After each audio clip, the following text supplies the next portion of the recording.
Okay. All right. Good evening, folks. Welcome. Call the meeting to order. Please rise to join me in the Pledge of Allegiance. I pledge allegiance to the flag of the United States of America and to the republic for which it stands, one nation, under God, indivisible, with liberty and justice for all. Right. Thank you. Unfortunately, I see recognitions now. We don't have any tonight. I missed all the recognitions last meeting. Sorry, folks, for not being here. And liaison, interboard liaisons, I see Mr. Hine from Board of Finance here. Any updates on your end, sir? Nothing on our end right now. Okay. Labor Union rep, I got an email from Mr. Shalansky, who I think is watching us, but had no updates he wanted to share. And so we'll turn it over for updates from everyone. We'll start with Mary. Good evening.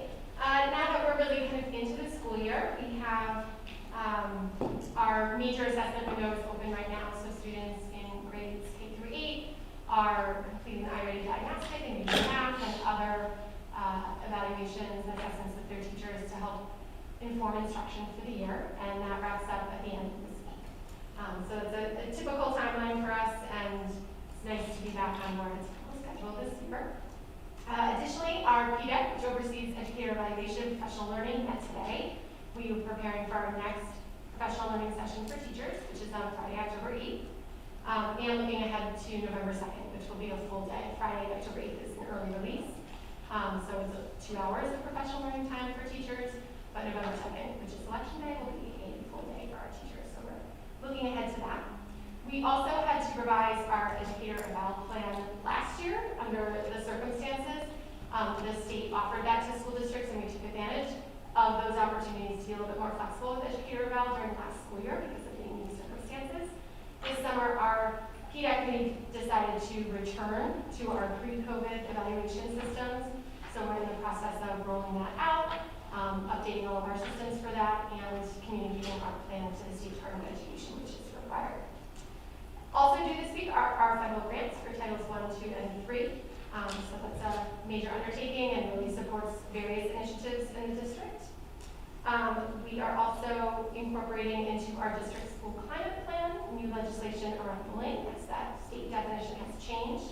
We'll be doing some education with our staff around that. And we are also in the process of reviewing our K-5 math program as the product is going through a transition. So we have some teachers who are exploring the new version of the product in sort of a pilot capacity. They've engaged in some professional learning around that. Our new math coaches have been doing a lot of work with them, so look forward to giving you more updates on that. That's well underway at this time. Okay. Questions for Mary? Hearing none. How about Rodney? Evening. How's the start of the year, Ben? It's going well, you know. Busy but well. We started attending weekly meetings with the Bureau of Special Ed. We're switching over our evaluation system. The state's going to have our own evaluation system now, so now we have weekly meetings with the Bureau of Special Ed on the process and how we're doing that, and also weekly meetings with the technical component on how we're going to migrate all of our data from our current vendor system over to the state vendor system. So that's a year-long process. That's weekly meetings that discuss how we're going to do it. Crazy. Karen, any budgetary info for us? Budgetary, probably in October. I know they promised quarterly reports, but we're still getting started in the school year for our spending. But I did want to call attention to the highly trained nutrition department that we really should all be so proud of. In the fall health inspections, our high school kitchen scored a perfect 100. Nice. And the average of the 4 kitchens was 98.5. Wow. They're probably cleaner than all of our kitchens. Yeah, definitely. Wow. Nice job. It's a lot of training and their pride. They're very proud of their work. Yeah, that's it. Yeah. The grading here is more on cleanliness as opposed to anything else? It's a number of different things to see how they are handling food, how they're storing food. And it's a surprise too. It's not- And probably the upkeep of the equipment and. Yeah, no, they're looking at the entire facility and whether or not they're enclosed and internets and things like that. Nice. Restaurants would be thrilled with stores like that. I know. Wow. All right, schools, who's up? Eeny, meeny, I'll start. Memorial. Okay, so Memorial was very pleased to welcome families into our buildings over the past 2 weeks. On September 14th, we had our pre-K, our kindergarten, and our second grade families in for open house. And on September 22nd, we had our grade 1 and our grade 3 families. Both of those events were in person, and families were just so happy to be able to come walking through the halls of the buildings again, going to the children's classrooms. As you know, there was not an open house opportunity last year, so they were thrilled to be back. Tomorrow is our annual Jogathon. That's a PTO-sponsored event. The kids will be out by one grade level at a time in designated areas by each class to jog to their heart's content. They've earned pledges from friends and family members, and they will be raising money to go towards our PTO student-sponsored events. And then on October 19th, we will have a virtual author visit with Brendan Wenzel. He is the author of They All Saw a Cat, which is a fan favorite in the school library, so everyone is looking forward to that visit. He has a new book out, which will be for sale to students if they choose to purchase it as well, and Mrs. Flannery is organizing that event. And on October 5th, 6th, and 7th, we will have Picture Day, which is also incredibly welcome this year, because if you remember last fall, we could not have School Picture Day. And so many families are thrilled that they will be able to get their annual fall photo of their students. So we're very excited about that. Nice. What's the final or kindergarten numbers? Where are we this year? I think we're at 107. Okay. Center School, we had start with Hello Week last week, which we recognized, and as a whole school focus on opportunities to support connectedness to our school community through various activities. Each day there was a daily challenge on the announcements that each class kind of made their own to create the classroom community and our larger school community. Already implementation has been going well. We look forward to diving into the data to support our students, and that should be wrapped up by the end of this week with makeups early next week. Band and chorus are off to a great start as well. We had 92 fourth grade musicians begin with instrument lessons last week. So that program is thriving. Student Council is also up and running with their first meeting taking place tomorrow morning. And we also look forward to the Jogathon this Friday. We're about $500 away from our goal of amazing $15,000 being raised. So a very generous community. We appreciate the support. So before we move on, so you want to talk about being on the front page of the paper Friday? That was quite the surprise there, yeah. So, In color, nonetheless. In color, yes. Yeah, two representatives from the Daughters of the American Revolution were nice enough to stop by to donate a book. The previous, I believe it was the night of open house that Thursday. They had asked if we take a quick picture. I said, yeah, absolutely. And then, a week and a half later, it's on the front of the newspaper. Yeah. You never know. Nice job. Yes, nice. At the middle school, we are underway completing our fall diagnostic of irony. Students are working really hard within their math and ELA classes. Last Friday was Character Day, and homerooms watched a short video on the science of character, the neuroscience and social science approach we can shape who we are and who we want to be. We reviewed our PBIS pillars with our students, and teachers have been presenting Panther tickets for students demonstrating positive behaviors both in the classroom and outside of that. Our fall sports are well into the season for cross country and both boys and girls soccer. Panther Fest was fantastic turnout, and it was a kickoff to our season. And we have a range of multiple after-school activities for students, from Good Morning EHMS, which is our morning news show program. We're hoping to have back up and running. Early Act has met, and this past Saturday, volunteered for Relay for Life event. And new to East Hampton Middle School, the EHMS Next Gen Leaders Club that will run for 4 weeks. Is an opportunity for students to focus on financial literacy, highlighting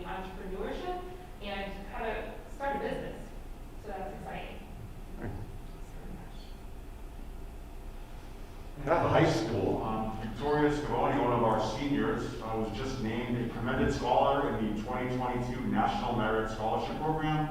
Commended students placed among the top 50,000 students in the country who took the PSAT and MSQT tests, which our junior, sophomores, and freshmen will be taking on October 13th, so in a couple more weeks. So that's some really good news. And if you notice the backdrop, it's a brand new addition to our school. If you flip it around the other side, it says Belringer Athletics. So it really makes the photo look a lot nicer for our students. Yes. I know it's not necessarily the bell per se, but I think it's really nice Yeah, backdrop. I like that. Yeah. It's like a press conference after an NFL game. Yes. Yeah. Looking much happier than Bill Belichick did last night. Ooh. Yeah. Reminds me of 2000 being in Boston. Okay, moving on. Well, moving on, yes. So I know the students will talk a little bit about this, but this past Saturday, we had roughly 50 of our students and staff members participate in the Relay for Life. They raised roughly $13,169 to help save lives from cancer. Over the past 10 years, under the leadership of Ms. Keska, the East Hampton community has generously donated $109,350 to the American Cancer Society. So just a great job by all. Very well done. Definitely. And I'll let Ms. Russell talk briefly about the RAM manufacturing program. So I've been in constant communication with Samantha Shale, who is the RAM coordinator for the pipeline program.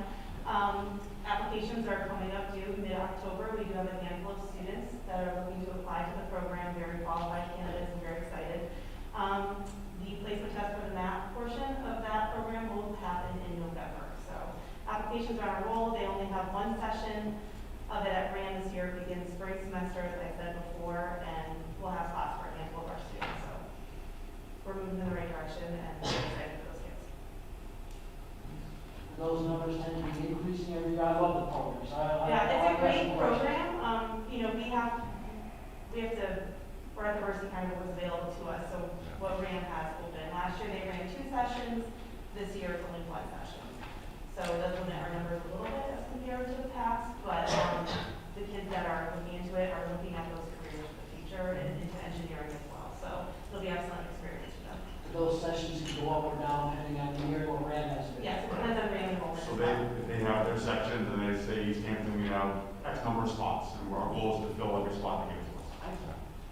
And Jim, it doesn't impact the courses that we offer here. We can still offer. Yes.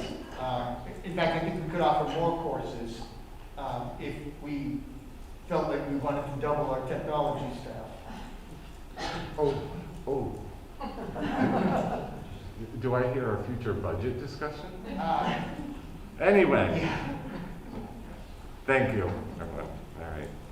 Now we'll open audience of citizens. I don't think you didn't receive any email for streaming folks. No, neither did I, so we are good. And we have a motion to approve the consent agenda. So, Mr. Farber, second. Second. Yeah. Discussion. All those in favor? Aye. Unanimous. And I should have mentioned Shelley is at home. Hi, Shelley, watching this, taking notes. She's not feeling well, so we'll try and be thorough on what we're doing. She's not contagious, but No. if you heard her speak, you'd be happy that she's not. Reports. We'll start with our student representatives. Hi everyone. So as Mr. Brenner said, this past weekend we did our Relay for Life at Rockville High School. It was a big success, and school-wide we raised roughly over $13,100. A lot of students walked half marathons, so it was very fun. School-wide, clubs have begun their first meetings. Many are planning fundraising events and gaining more interested students. Yearbook Club has begun designing the cover art for the 2021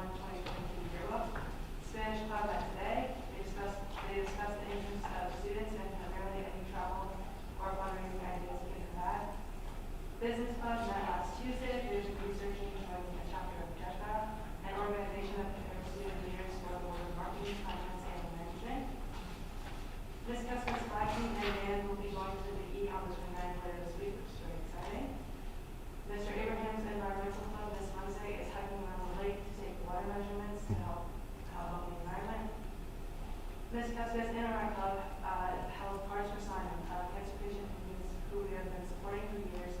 Later this week, the gift basket will be sent out. And class officer elections were completed and announced last week. All elected officers will soon be meeting with their class advisor and finalizing or planning their events. All right, so for our sports updates, our boys soccer team has a current record of 1 win, 3 losses, and 1 tie, and their senior night is actually tonight, going on at home field against Westbrook, so hopefully we can bring home a win for our boys soccer seniors. And then girls soccer has a current record also of 1 win, 3 losses, and 1 tie. They play away at Westbrook tomorrow, and then their senior night is Friday against HK. Girls volleyball currently has a record of 4 wins and 2 losses, and they play again on Wednesday at home against HK for their senior night. And then boys and girls cross country, last week competed at the Cosmonaut Run to the Sun Invitational. The girls varsity team won, the boys varsity team placed second, and then East Hampton won for the overall score. They race tomorrow at Cromwell in the first shoreline league meet of the season, and then they race again on Friday at Donald High School in Missouri. Wow, good start. You know, I was thinking, you mentioned Mr. Abraham. So here's a little project, and I'm sure he'd love to do this. He's been doing the lake testing for years in the Botany Club and all that. I'd love to see like an overall year-to-year comparison and have him, like I said, come talk here, which I know he would love to do. Just kind of an update on his years of doing the lake testing and what they found, you know? So if you want to pass that along to him, tell him we put him on the spot. Yeah. Okay. Personnel. We have an executive session at the end of this meeting to give an update on all the negotiations that have been happening all summer. I will say, since the last one, we have a tentative stipulated agreement with the teachers union. They, I believe, plan on ratifying coming up, and then it'll come back to us for a vote, and then sent to the town council for whatever action they may take. So, more to come there. Policy and curriculum? We met tonight before this meeting, and we will be bringing some policy forward in the future. Finance, transportation, building and grounds.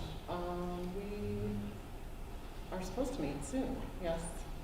Yes, depending on tonight's executive Yeah. session, we'll have a deeper conversation. Yeah, so that'll be in the future. Okay. Superintendent's report.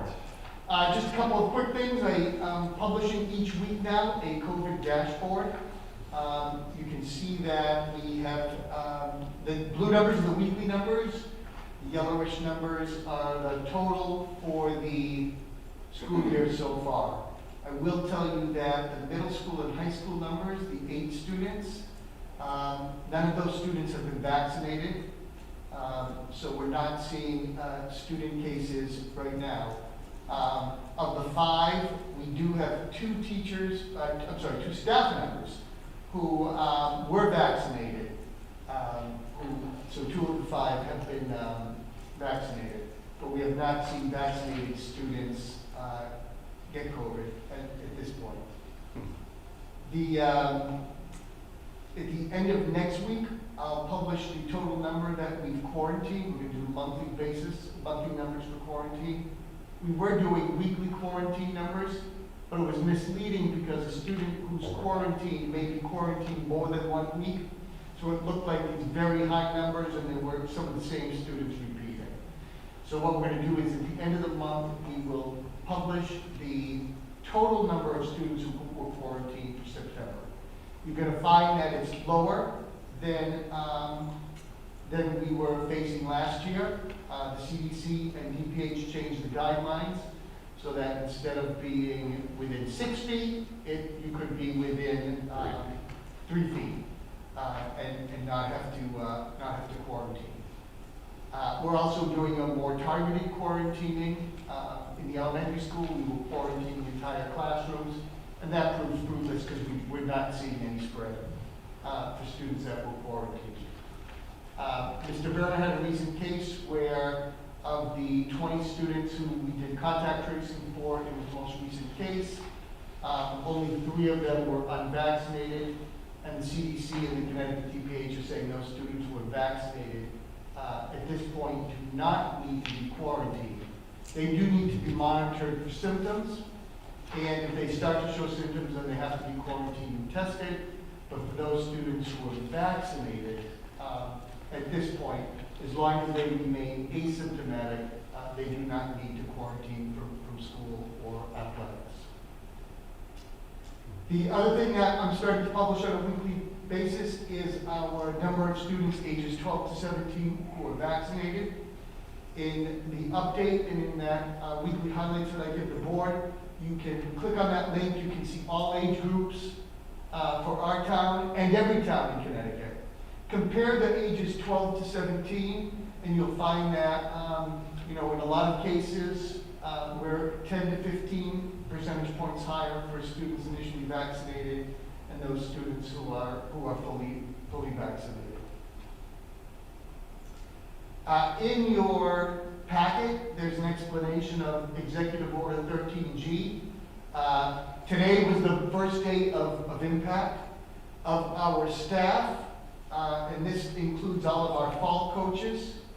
It does not include our winter and spring coaches, but we have 353 staff members in all 4 schools who are vaccinated. We have 23 who are testing, and all 23 complied with the expectation of the weekly test. The tests are due no later than Monday morning, and Elaine Pellegrino in our office has been working with them, answering any questions. And so we feel like we've got a pretty good routine now. I'll also let you know that all of our bus drivers with DATCO are in full compliance. DATCO has a number of drivers who are vaccinated or doing the weekly testing. And I think the news panicked everybody starting last night that there were going to be, schools without bus drivers. And I think across the state, we found that, yes, the drivers showed up and are being compliant with Executive Order 13G. All of our contractors, they include the staff for ECBC, the transition program, that is currently housed at 94 Main. Them are compliant, and any other contractors that Mr. Mosier deals with are all set. So I don't want to make it sound like everything is perfect. It has been a lot of work to get here. Elaine Pellegrino in the central office, we started doing this, getting this prepared on August 26th. And then a little wrinkle was thrown in when DPH said, oh, by the way, here's how we want you to implement it, just 10 days before. That's a Friday. So it was really 1 week before the program went into place. There were implementation guidelines set forth from DPH. But I have to thank Elaine publicly and the other members of the business office who have added this to their multitude of responsibilities. They've had to collect COVID information, attestation that their COVID information is accurate. They're now collecting weekly tests and answering questions on where's the best place to get tested quickly and things like that. Just kind of a random question, but with facilities and Steve, if a contractor is coming into one of the buildings, what's the protocol for? Yeah, so if it's a one-time contract, if someone's Yes. coming to fix the boiler, Yeah. they're not going to have any contact with kids, they do not need to. Okay. They do not need to be vaccinated or have testing. Okay. If it is a regular contractor who interacts with students, or if someone was going to work in our building on a project while kids were in there, they would need to do that as well. Same with our volunteers, we have the same standards for the volunteers. Volunteers can either be vaccinated or show us a test that's not more than 1 week old.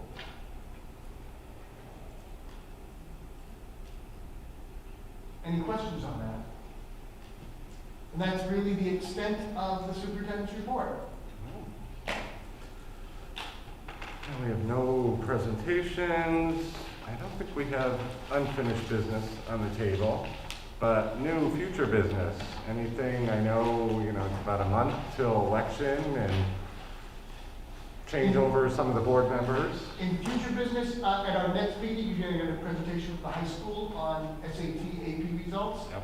And Mary and the principals will share with you SBAC results and the NGSS science results.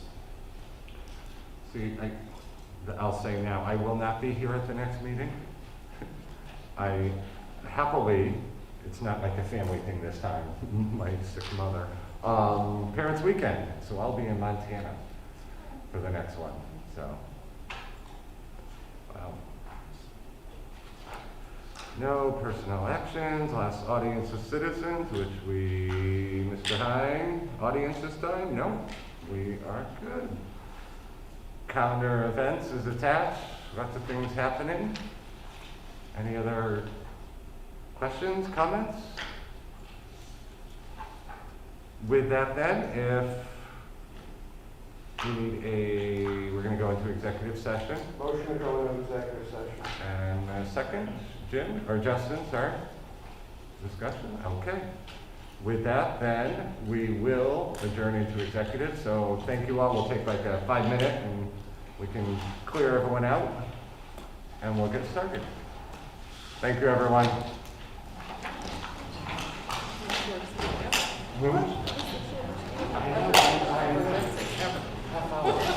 Half hour. Well, no, now we got this to do.